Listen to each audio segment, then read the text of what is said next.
ధనుర్మాసంలో వచ్చేటటువంటి ప్రతిరోజు కూడాను పర్వదినమే. అంటే ధనుర్మాసం అంటే ఏమిటి అంటే సూర్యుడు ధనుస్సు రాశిలోకి ప్రవేశించినటువంటి కాలాన్నంతా కూడా ధనుర్మాసంగా ఆ నెల రోజులు కూడాను మనం పరిగణలోకి తీసుకుంటాం. ఈ ధనుర్మాసంలో వచ్చేటటువంటి ఏకాదశినే మనము ముక్కోటి ఏకాదశి లేక వైకుంఠ ఏకాదశి అనేటటువంటి పేరుతో పిలుస్తాం. అంటే స్వామివారిని ఉత్తర ద్వారం గుండా ఎవరైతే గనక దర్శిస్తారో వారికి పునర్జన్మ ఉండదు, స్వామి యొక్క అనుగ్రహం కలుగుతుంది అని చెప్పి ప్రగాఢ విశ్వాసం. 33 కోట్ల దేవతలు కూడాను ఎదురు చూస్తూ ఉంటారట. ఎక్కడా? ఆ ఉత్తర ద్వారం వైపు.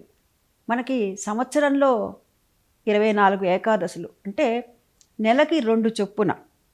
ఒకటి శుక్లపక్షంలో వచ్చేటటువంటి ఏకాదశి, రెండోది కృష్ణపక్షంలో వచ్చేటటువంటి ఏకాదశి.